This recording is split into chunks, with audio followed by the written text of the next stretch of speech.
जय हिंद प्यारे साथियों, मैं कुलदीप आप सभी का स्वागत करता हूं आपके यूट्यूब चैनल रामवाला, जिसे हम लोग रीजनिंग एंड मैथ वाला कहते हैं। साथियों, जैसा कि आपका पेपर हुआ था डीएलएड 2024 का मैथ का पेपर हो गया है रद्द, जो कि एक ही सेंटर है राजेंद्र स्मारक इंटर कॉलेज सठवल रानी की सराय में। तो साथियों, आज मैं उसी के परिप्रेक्ष्य में मैथ का क्लासेस लेकर आया हूँ आपके सामने। आप लोग अच्छे से देखिएगा और 25 नंबर में 25 पूरा करके आइएगा, ठीक है। जैसा कि ये पेपर बहुत ही नॉर्मल ही था, वैसे एकदम 25 में 25 करने लायक था और कर भी बहुत लोग आए थे। मैं खुद आया था, ठीक है। मैं भी एक स्टूडेंट हूँ जो कि तृतीय सेमेस्टर है इस समय। तो मेरे साथ ही ये तृतीय सेमेस्टर का जो मैथ का पेपर हुआ था वहाँ का रद्द हुआ है। तो आज मैं बताऊँगा जो पेपर हुआ था उससे सॉल्व कराऊँगा, और ऐसे ही मस्त वीडियो और कमाल का वीडियो आपके इस परिवार पर आता रहेगा। और आप लोग बस एक ही गुजारिश है आप लोगों से कि इस वीडियो को ज़्यादा से ज़्यादा शेयर कीजिएगा अपने उन सभी भाइयों के पास चला जाए जो तृतीय सेमेस्टर का री एग्ज़ाम देंगे मैथ डीएलएड, ठीक है। री एग्ज़ाम 2024 मैथ का यूपी डीएलएड 2024 तृतीय सेमेस्टर का मेरे साथी। तो पहला क्वेश्चन जो दिया था वो था ऑब्जेक्टिव क्वेश्चन, 5 क्वेश्चन था। लिखा था कि 343 लिखा था मेरे भाई कि 343 अब बटे लिखा था 216। क्या लिखा था कि घन का रूप का आधार है। क्या है मेरे साथी, इसे बनाना था घन के, ऐसे मतलब ऐसे बनाना था। ये आधार पूछा था कि आधार क्या होगा। तो मेरे साथी कुछ मत करना, इसे आप फैक्टर करेंगे अपना ऐसे फैक्टर करेंगे। देखो किससे कटेगा, 7 से। 7 चौक 28, 7 9 63, फिर 60 से 7 7 49। हमने क्या देखा कि 7 का अगर 3 बार मल्टीप्लाई करेंगे आपस में, 7 गुणे 7 गुणे 7 करेंगे तो यह आएगा 343। तो डायरेक्ट लिखना था मेरे साथी 7, ये होता है 6 का क्यूब है, 6 गुणे 6 करेंगे आप तो आएगा 216। ऐसे फैक्टर विधि से आप निकाल सकते थे। तो ये हो जाएगा 7/6। अगर इसका हम होल क्यूब कर दें तो दोनों मान एक ही है मेरे साथी। क्या है, दोनों वैल्यू एक ही है, बस फर्क ये है कि इसको क्या किया गया है, छोटा किया गया है मेरे साथी, घात के रूप में चेंज करके। तो पूछा है कि इसका आधार क्या होगा, आधार ये 7/6 होगा। ये जो ऑप्शन था आपका वही आपका आंसर रहेगा, जो कि दिया था यहाँ पर 7/6, ऑप्शन नंबर 3 दिया था मेरे साथी, ठीक है। तो मेरे साथी इस तरह आप क्वेश्चन लगाइएगा अपने आगामी जो आपका जो नेक्स्ट एग्ज़ाम होगा। देखिए डेट तो फिक्स नहीं है, लेकिन जल्द ही एग्ज़ाम होगा मेरे साथी, इसलिए आप अभी से तैयार हो जाइए और पूरा पढ़िए।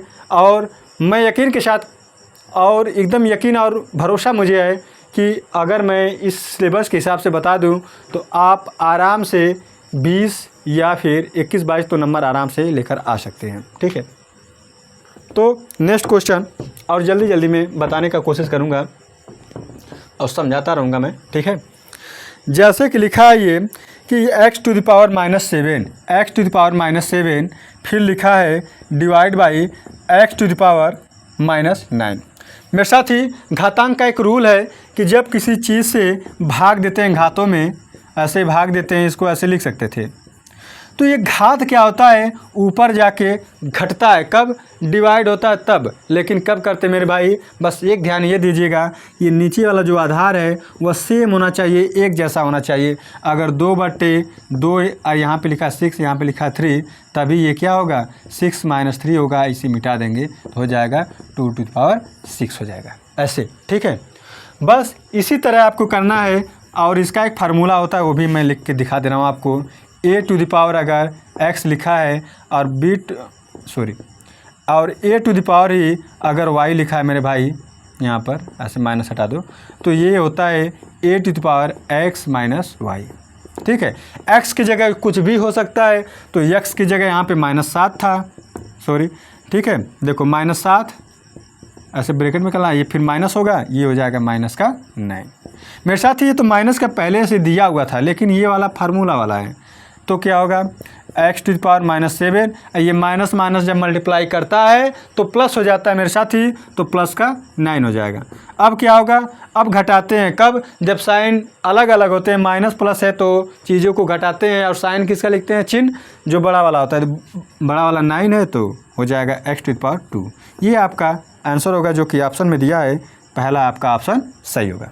ठीक है, आप मिला भी लीजिएगा कितना आप क्वेश्चन सही किए थे मेरे साथी। ये रहा आपका आंसर x²। ठीक है, अब देखिए लिखा है किसी वृत्त का व्यास 6 सेंटीमीटर है तो वृत्त की त्रिज्या ज्ञात कीजिए। तो मेरे साथ ही वृत्त के बारे में हम जान लेते हैं क्या होता है वृत्त। वृत्त ये हो गया, किसी एक सेंटर से चारों तरफ समान दूरी से खींचे गए आकृति को वृत्त कहते हैं। और ये वृत्त का क्या होता है, त्रिज्या होता है। त्रिज्या को अगर इसे सीधे में खींच दे तो इसको बोलते हैं व्यास। जीवा तो इसे कहते हैं, जीवा इसे कहते हैं। ठीक है, और सबसे बड़ा जीवा यही व्यास होता है मेरे साथी, जिसे हम डी से डिनोट करते हैं। तो हम क्या देख रहे हैं, हम ये देख रहे हैं कि त्रिज्या का आर इधर भी है, आर इधर भी है, यानी कि 2r बराबर डी हो रहा है मेरे साथी। क्या हो रहा है, 2r बराबर डी हो रहा है, तो r बराबर क्या होगा, d/2 होगा। तो यहाँ पर दिया था पहले से व्यास दिया था 6 और निकालना था r, तो 2 से अगर हम भाग दे देते तो r बराबर क्या आ जाता, 3 आ जाता है, जो कि ऑप्शन में सही था मेरे साथी। ऑप्शन नंबर 1 3 सेंटीमीटर था। जिस यूनिट में रहेगा उसी यूनिट में आप आंसर ज्ञात करेंगे, ये नहीं कि अगर मीटर मिल जाए तो सेंटीमीटर में आप ऑप्शन करके चले आएँ। ठीक है, ठीक। अब देखिए फोर्थ वाला दिया घड़ी का क्वेश्चन। और मेरे साथी अगर इस क्वेश्चन को अगर आपको सही से देखना है तो आपके इसी परिवार में मैं वीडियो डाला हूँ क्लॉक का, और क्लॉक में मैं बहुत बेहतरीन तरीके से समझाया हूँ। ठीक है, तो मैं आपको बता दे रहा हूँ पहले। वैसे देखो क्लॉक होता है ऐसे, ठीक, ये 12 होता है, ये 3 होता है, ये होता है 9, ये होता है 6। ठीक, 12 1 2, तो देखो यहाँ पे छोटे छोटे ब्लॉक होते हैं 5। ठीक है, यहाँ भी ऐसे 5 होंगे ऐसे। तो बोला है कि घड़ी की मिनट की सुई 12 पर है, बड़ा वाला सुई 12 पर है।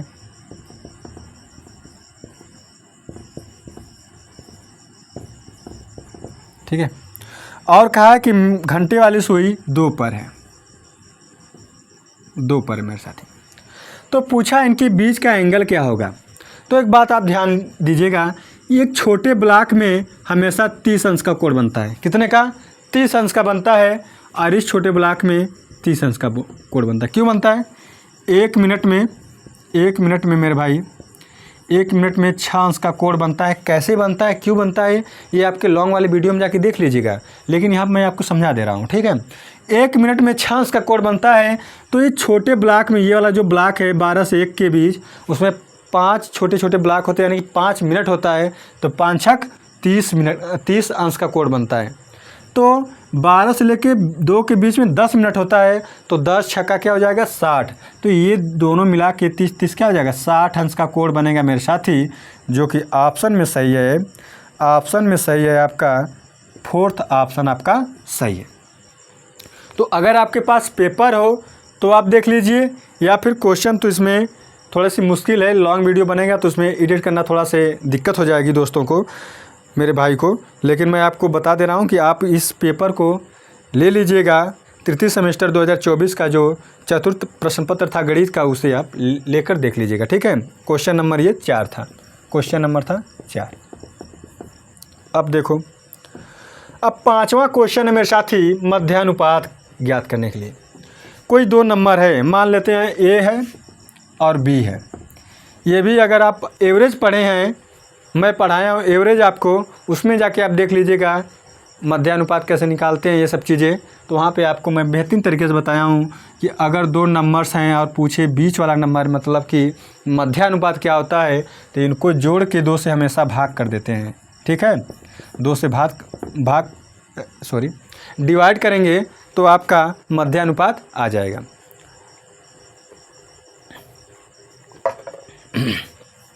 देखो यहाँ पे दिया था 6, यहाँ पे दिया था 54, तो यहीं पे रख दीजिए। ये 6 हो गया, ये 54 हो गया, अब बटे 2 हो गया। अब ये जब जोड़ेंगे तो ये हो जाएगा 60, और 60 बटे 2 बराबर हो जाएगा 30। 30 आपका क्या हो जाएगा, मध्यानुपात, जो कि ऑप्शन में सही है। तीसरा ऑप्शन आपका सही है मेरे साथी। ठीक है, तो ऐसे आप लगाइएगा।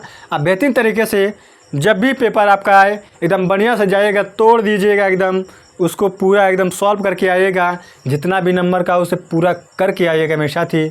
अब मैं आपको इतना काबिल बना दूंगा तब तक, जब तक पेपर होगा तब तक, कि आप लोग बिना ये सुविधा शुल्क जो भी देते हैं, जो भी सिस्टम होता है, इन सबको दरकिनार करते हुए मैथ से आपको डर लगता है, उस दिन आपको मैं बता रहा हूँ कि मैथ को डर लगने लगा आपसे। ठीक है, तो चलो ये तो वही बातें। अब आते हैं अति लघुत्री जो क्वेश्चन है। लिखा है कमरे के फर्श का क्षेत्रफल, कमरे का कोई फर्श है और उसका क्षेत्रफल दिया है, क्षेत्रफल कमरे का फर्श का। ठीक है, मैं आपको एक बात बता दूं, मैं बेसिक भी बताता हूं और ट्रिक भी बताता हूं। तो ट्रिक अगर आपको देखना है तो भी आइएगा, लेकिन बेसिक भी देखिए। लिखा क्षेत्रफल 12 वर्ग मीटर है, मीटर स्क्वायर है मेरे भाई। ठीक है, क्षेत्रफल हमेशा मीटर स्क्वायर में होता है, आयतन जो होता है क्यूब में होता है। ये बातें आप ध्यान दीजिएगा। और लिखा है उसका ऊंचाई जो है 4 मीटर है, 4 मीटर है। तो क्या पूछा है तो कमरे का आयतन ज्ञात कीजिए मेरे साथ ही। तो कमरे का जो आयतन होता है, कमरे का आयतन होता है, आयतन बराबर, देखो किसी चीज़ का अगर आपको आयतन ज्ञात करना है तो आधार के क्षेत्रफल में अगर हम ऊंचाई का मल्टीप्लाई कर दें तो वहाँ पर आयतन आता है। जो भी चीज़ें हैं, बक्सा हो, बॉक्स हो, डब्बा हो, कमरा हो, जो भी हो, वहाँ पर क्या आएगा, आयतन आएगा। कब? जब हम उसके क्षेत्रफल में किसका मल्टीप्लाई कर दें, ऊंचाई का। तो a इंटू एच आधार का क्षेत्रफल होना चाहिए। ठीक है, ये हो गया 12 और गुणे 4, तो 12 चौक 48 सेंटीमीटर नहीं मीटर है, मीटर क्यूब हो जाएगा मेरे भाई। क्या हो जाएगा, मीटर क्यूब आपका आंसर हो जाएगा मेरे साथी। ठीक है, अब आते हैं नेक्स्ट क्वेश्चन में। ये क्वेश्चन है गुणनखंड का। अब गुणनखंड बहुत ही बेहतरीन तरीके से मैं बताता हूँ, क्योंकि गुणनखंड मेरा बहुत ही फेवरेट टॉपिक है, जब शुरू से हम पढ़ते थे तब। जैसे लिखा है 12y² minus y, 12y² minus y, अब माइनस क्या है 1 का गुणनखंड ज्ञात कीजिए। ठीक है, तो देखो क्या करते हैं, जो स्क्वायर वाला जो गुणांक होता है आगे का, और जहाँ पर y नहीं होता है, कांस्टेंट होता है, उसका आपस में मल्टीप्लाई करते हैं। ये किस रूप का है, स्टैंडर्ड फॉर्म में बता दूं आपको, तो ax² plus bx plus c। ये जो a और c होते हैं मेरे साथ, इनका आपस में मल्टीप्लाई करते हैं। मल्टीप्लाई करने के बाद जो प्रोडक्ट मिलता है उसका ऐसा फैक्टर करते हैं कि अगर यहाँ पे प्लस है, यहाँ पर क्या है प्लस है, तो जोड़ने पर क्या आना चाहिए, ये वाला चीज़ आना चाहिए। अगर यहाँ पर माइनस है तो घटाने पर, बड़ा में से छोटा घटाएंगे, क्या आना चाहिए, ये चीज़ें आना चाहिए, बी आना चाहिए। बी की जगह कुछ भी हो सकता है, जैसे यहाँ पे 1 दिख रहा है, हाइड दिखेगा नहीं, लेकिन यहाँ पे 1 ही होता है। ठीक है, और देखो ये साइन किसके अकॉर्डिंग लेते हैं, ये साइन ये लेते हैं कि बड़ा वाला नंबर प्लस का होगा कि माइनस का होगा, जैसे कि मैं आपको ऊपर वाले क्वेश्चन में दिखा रहा हूँ। देखो 12 का मल्टीप्लाई जब 1 में करेंगे तो 12 गुणे 1 हो जाएगा, इसका मान आ जाएगा 12। अब 12 का ऐसा फैक्टर कीजिए मेरे साथी कि घटाने पे 1 आ जाए। क्यों घटाने पे, क्योंकि यहाँ पर माइनस है, इसलिए घटाने पर। ठीक है, अगर यहाँ पर प्लस होता मेरे साथी, यहाँ पर प्लस होता तो जोड़ने पर होता, किस पर, जोड़ने पर, लेकिन यहाँ पे माइनस है तो घटाने पे। अब दूसरी बात, जो आपका बड़ा वाला नंबर आएगा वो आपका माइनस का रहेगा। ठीक है, जैसे इसका आएगा एक फैक्टर 4 गुणे 3, एक आएगा 2 गुणे 6, तो देखो इसमें घटाएंगे तो 4 आ रहा है, इसमें घटाएंगे तो 1 आ रहा है, तो ये वाला ले लेना। लेकिन समस्या इस बात का है कि हम किसको पहले लिखें किसको बाद में लिखें। तो मेरे साथ ही ध्यान देना है आप, जो बड़ा होगा वो माइनस वाला पहले लिखेंगे, जैसे 12y² माइनस 4y। अब प्लस का हो जाएगा तुरंत 3y माइनस 1। अब देखो इनको अगर घटाते हैं हम तो माइनस का y आ जाता है। ठीक है, अब देखो, अब 2 करके ऐसे कॉमन करना, इसमें क्या कॉमन आ रहा है, तो y 4 आ रहा है और y आ रहा है, तो 4 से नंबर में डिवाइड करेंगे, नंबर से नंबर में डिवाइड करेंगे, और जो आपका ये होगा, ठीक है, चर पद, उसको उससे डिवाइड करेंगे, घाते घटाते हैं, तो ये हो जाएगा 4 3 12, और y² में से अगर एक घात घटाएंगे तो हो जाएगा। ठीक, अब देखो यहाँ पर हो जाएगा, अगर इससे डिवाइड करेंगे तो 1 आ जाएगा माइनस का, यहाँ पे +1, तो ये हो जाएगा 3y और -1। ठीक, अब क्या करते हैं, इसको एक बार लिख लेते हैं, तो 3y-1 और इसको लिख लेंगे, क्या बचेगा यहाँ पे 4y+1। किए कुछ नहीं है, 3y-1 कॉमन किए हैं, तो यहाँ पे कॉमन जब करेंगे तो यहाँ पे 4y बचेगा, यहाँ पर बचेगा 1। देखो जो चीज़ें होती हैं ना, अलगाव कहाँ से होता है, प्लस और माइनस होता है, ठीक है। अगर कोई चीज़ें अगर मल्टीप्लाई में है, डिवाइड में है, तो एक ही पद होता है, लेकिन प्लस और माइनस में तो दो चीज़ें हों, वहाँ पे दो पद आ जाएंगे। ये बातें आप ध्यान दीजिएगा। और नेक्स्ट क्वेश्चन आपका लॉग से है मेरे साथी। लॉग का क्वेश्चन भी आप देख लीजिएगा ध्यान से। अगर मैं 2-3 क्लास और अगर लाऊंगा तो आप कमेंट करके ये बताइएगा। अगर क्लास आपको अच्छी लगेगी मेरे साथियों, मेरे भाइयों, मेरे बहनों, मेरे दोस्तों, अगर क्लास आपको अच्छी लगेगी तो आप कमेंट कीजिएगा और मैं क्लासें और बेहतरीन तरीके से लेकर आऊँगा। आपके जो सिलेबस है उसी के अकॉर्डिंग लेकर आऊँगा, ठीक है। तो सभी चीज़ों को मैं टच करने की कोशिश करूँगा। और पुलिस की भी एग्ज़ाम है, उसके भी दृष्टि से ये चीज़ें एग्ज़ाम में आएंगी, देख लीजिएगा। 100% इसमें से ज़रूर 1-2 क्वेश्चन पूछ ही देता है इसके अकॉर्डिंग। बस ये है कि न्यूमेरिकल डाटा थोड़ा से चेंज हो सकता है, ठीक है। लिखा है कि लॉग ए, यहाँ पर लिखा है 2x+3 इक्वल टू लॉग 64। तो लिखा है तो x का मान ज्ञात कीजिए। तो x का मान, देखो मेरे साथी, जब लॉग का क्वेश्चन आ जाए तो आप घबराना मत, बस ये देखना कि किसका मान पूछा, x का। तो x का यहाँ पर है, तो x घात के रूप में है, तो इसको भी आप घात के रूप में बनाएंगे। किसको, इस वाले नंबर को, इक्वल के जो दूसरे साइड है। उससे पहले हम ये देखेंगे कि यहाँ पर आधार में क्या है, 2 है, तो इसको भी 2 के घात के रूप में बनाएंगे। तो देखो अगर नहीं आ रहा समझे तो ऐसे 2 से डिवाइड करना, ऐसे 2 से करेंगे आप, फिर 2 से करेंगे, फिर 2 से करेंगे आप, फिर 2 से करेंगे आप, फिर 2 से करेंगे आप, फिर 2 से करेंगे, ऐसे, ठीक है। कितने बार है, 1 2 3 4 5 6, 6 बार है। तो ये हो जाएगा log 2⁶, और यहाँ पर हो जाएगा log 2⁻x+3, ठीक है। अब क्या होता है, अब ये होता है मेरे साथी कि जब ये बेस आधार एक जैसे होते हैं तो ये जो घाते होते हैं ये आपस में बराबर होते हैं। ये आप लिख लीजिएगा नीचे, क्या है, बेस यहाँ पर क्या है मेरे भाई, बेस, आधार यहाँ पर आधार समान है, ठीक है। ये चीज़ें आप लिख लीजिएगा। तब क्या होगा, घातें आपस में क्या होंगी, बराबर होंगी। तो x+3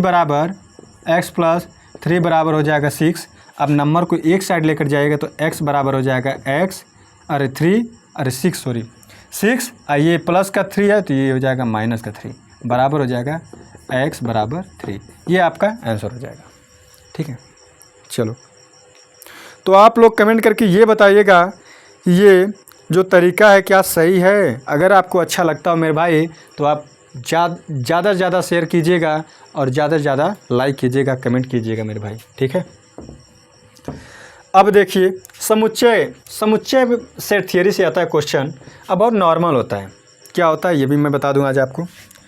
ये लिखा है a = 2 है ना, 2 3 4। ये कलेक्शन है, इकट्ठा करके जो कलेक्शन करते हैं, जैसे सम संख्याओं का कलेक्शन, विषम संख्याओं का कलेक्शन, नेचुरल नंबर का कलेक्शन, फूलों का कलेक्शन, मिठाइयों का कलेक्शन, है ना, किताबों का कलेक्शन। तो कलेक्शन आपका आता है सेट थियरी में। तो माना कि a = अगर 2 3 4 ऐसे हो और b = कुछ हो, क्या है, b = लिखा है 4 5 6, ठीक है। तो दो चीज़ें यहाँ से निकल के आती हैं। अगर नॉर्मली देखा जाए तो एक आता है A यूनियन B। तो A यूनियन B में क्या होता है, सभी चीज़ों को आप पूरा ले लीजिएगा, लेकिन एक एक बार जैसे कि एलसीएम आप निकालते हैं तो हो जाएगा आपका सेट ऑफ 2 3 4 5 6। अगर ये पूछेगा A यूनियन B तो आप ऐसे निकालिएगा, लेकिन आपके एग्ज़ाम में पूछा था A इंटरसेक्शन B। तो A इंटरसेक्शन B में क्या होता है, कॉमन चीज़ें होती हैं कि जो दोनों में हो। तो देखो ये दोनों में 5 भी था मेरे साथी, ठीक है, यहाँ पर 8 भी था। जो दोनों में दिखाई दे उसे ही लेना। तो यहाँ देखो 5 है, यहाँ भी 5 है, तो इसको बस 4 और 5 आपका ए इंटरसेक्शन, इंटरसेक्शन मतलब क्या होता है, कॉमन, कॉमन मान लेना ऐसे। यूनियन में क्या होगा, सभी ले लेना मेरे भाई, सभी को एक बार, सभी एक बार।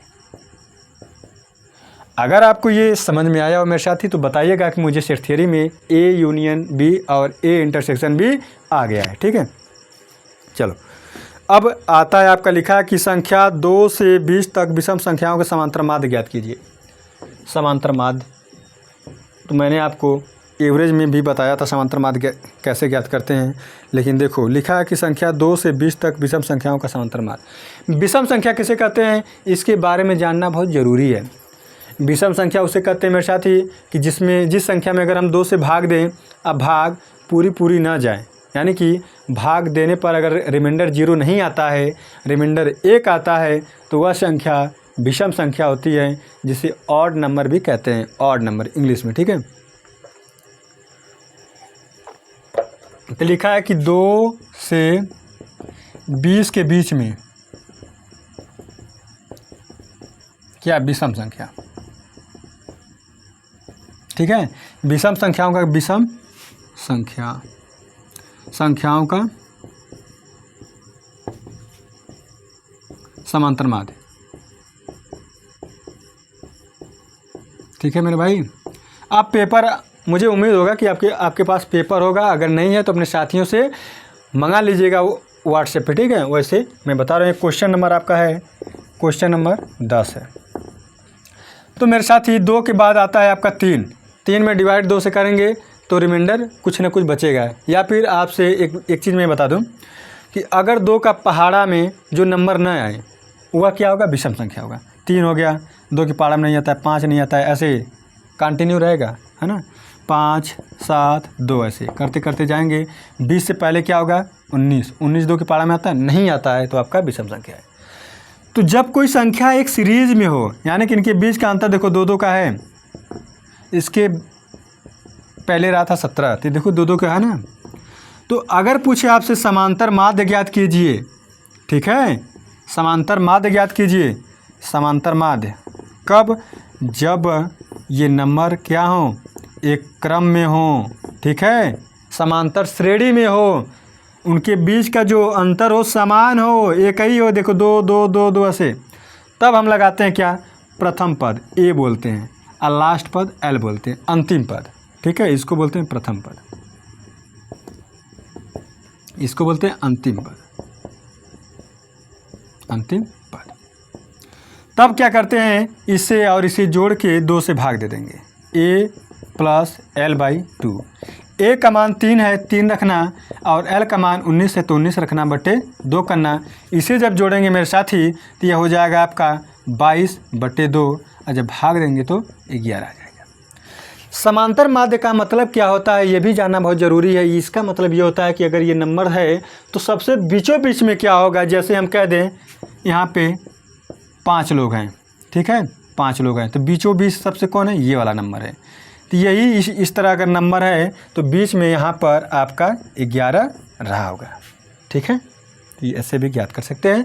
तो ये आपका आंसर होगा। ऐसे आप लिख कर अपने कॉपी में आइएगा, आपको पूरा नंबर मिलेगा मेरे साथी, ये 100% गारंटी के साथ मैं कर रहा हूँ। तो ऐसे मज़ेदार क्वेश्चन और सिंपल तरीके से अगर आपको समझना है, पढ़ना है, तो रीजनिंग एंड मैथ वाला ज्वाइन कीजिए, जिसे हम लोग प्यार से रामबाला कहते हैं मेरे साथियों। और अपने सभी साथियों को, अपने सभी भाइयों को, अपने सभी मित्रों को इसे शेयर कीजिए। और इसे ज्वाइन करने का एक तरीका है, आप सब्सक्राइब कीजिए, बेल आइकन को दबाइए, और जो क्लासेस पढ़ रही हैं उसका आनंद लीजिए मेरे साथी, और थोड़ा सा धैर्य बना के आप पूरी वीडियो को देखिए। तो आज का लास्ट क्वेश्चन मैं बता रहा हूँ, फिर कल मैं बताऊँगा लघु उत्तरी का। लघु उत्तरी का क्वेश्चन मैं तभी बताऊंगा जब आपका रिस्पांस पॉजिटिव होगा और आप लोग कमेंट करके आप ये कहेंगे कि ये क्लासें अच्छी लग रही हैं और मेरे लिए हेल्पफुल है। ठीक है, तो मेरे साथी आज ये क्वेश्चन साधारण ब्याज का है, सिंपल इंटरेस्ट का है। और सिंपल साधारण ब्याज में क्या होता है कि हर साल का जो ब्याज होता है वह क्या होता है, समान होता है। ठीक है, और इसका सूत्र होता है SI बराबर, ये क्वेश्चन नंबर आपका 11 है, SI बराबर होता है मेरे साथी P RT/100। तो इससे पहले मैं ये बता दूं आपको SI क्या होता है, P क्या होता है, R क्या होता है, T क्या होता है, इसके बारे में जानना बहुत ज़रूरी है।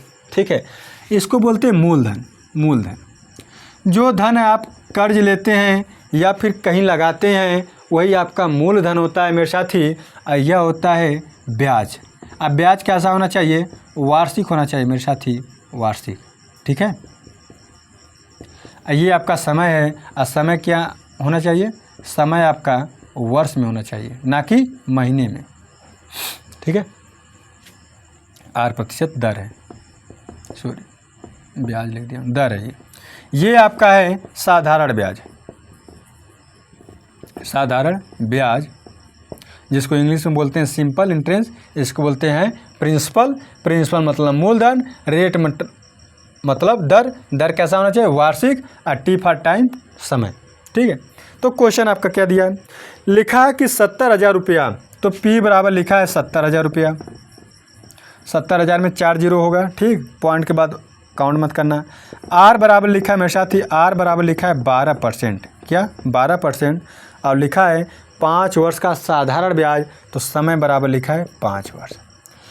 अगर मेरे साथी अगर आप कंपटीटर होते हैं और आपको कंपटीशन या प्रतियोगी परीक्षाओं में भाग लेना होता तो इसे हम एक ही लाइन में सॉल्व कर देते हैं फटाक से।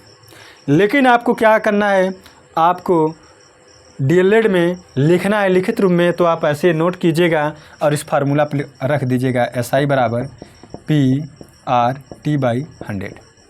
P का मान 70,000 है तो 70,000 लिख लीजिएगा, R का मान 12 है तो 12, और T का मान 5 है तो 5, अब बटे 100 कर दीजिएगा। देखो 2 जीरो से ये 2 जीरो कट गया, ये बचा 700 गुणे 12 क्या हो जाएगा 60। तो देखो 7 छक 42, 2 जीरो ये 1 जीरो ये 3 जीरो चिपका देंगे, आपका आ जाएगा SI कितना, 42,000 रुपया। तो आज का ये आपका क्वेश्चन है। लेकिन उससे जाने से पहले मैं आपको एक ही लाइन में सॉल्व करके दिखा दूं। ये क्वेश्चन एक ही लाइन का था। अगर आप पुलिस का पेपर देते हैं या फिर ग्रुप डी का या फिर रेलवे NTPC ग्रुप डी का, ठीक है, तो आपको कुछ नहीं करना था मेरे साथ ही। SI अगर ज्ञात करना होता तो यह आप मल्टीप्लाई कर देते इसका 12 25 60, ये 60% आता। क्या, आपका साधारण ब्याज परसेंटेज में 60% होता, लेकिन नंबर में कितना होता ये हमें पता नहीं था। लेकिन ये हमें पता है कि मूलधन हमेशा और हमेशा 100% होता है। नंबर में क्या है ये क्वेश्चन में दिया रहेगा, उसके अकॉर्डिंग हम करेंगे। लेकिन ये हमेशा होगा मेरे साथी कि मूलधन जो होता है वो हमेशा 100% होता है। अगर क्रय विक्रय में देखा जाए तो क्रय मूल्य जो होता है वह 100% होता है। उसी तरह मेरे साथी अगर ये देखा जाए कि जो मेरा मूल चीज़ें होती है, जो मेरा आय है वो भी 100% होता है। ठीक है, उसी तरह मूलधन क्या होता है 100%। तो इसे हम मिटा दे रहा हूँ, ठीक है, इसे आप नोट कर लीजिएगा। तो जैसे मूलधन 100% होता है तो पता था, लेकिन नंबर में दिया था कि भाई ये 70,000 रुपया है। ठीक है, हमने देखा कि ब्याज जो परसेंट में हो रहा है वह 60% हो रहा है। जो दर होता है वह भी 1 साल का ब्याज होता है। तो ये एक ही साल का ब्याज है 12%, तो 5 साल ब्याज लेना था तो क्या होगा 60% होगा मेरे साथी। तो 60% का मान क्या होगा, ठीक है। तो देखो ये 100 का कितना गुना है, 70 गुना है। कितना गुना है 70, क्यों, या फिर अगर सॉल्व करना है तो कर लेना से, ये हो जाएगा 70,000 गुणे हो जाएगा यहाँ पे 60, ये वाला गुणा करता है, ये वाला डिवाइड करेगा, जो ऊपर है डिवाइड करेगा। 2 जीरो से 2 जीरो काट दीजिएगा तो आपका आ जाएगा 700 गुणे 60 बराबर हो जाएगा 42, 3 जीरो ऐसे कर 42,000। ठीक है, तो मेरे साथ ही आज का सेशन यहीं तक था और कल फिर मिलेंगे एक बेहतरीन वीडियो के साथ। लेकिन ये वीडियो बेहतरीन तभी आएगा मेरे साथी जब आप लोग इस चैनल को लाइक और सब्सक्राइब करेंगे और ज़्यादा से ज़्यादा शेयर करके अपने सभी भाइयों को जोड़ने की कोशिश करेंगे आपके इस परिवार से। आप ही का परिवार है मेरे साथी, आप लोगों के बिना ये परिवार अधूरा है मेरे साथियों। तो आज के लिए बस इतना ही। जय हिंद, जय भारत, वंदे मातरम, धन्यवाद।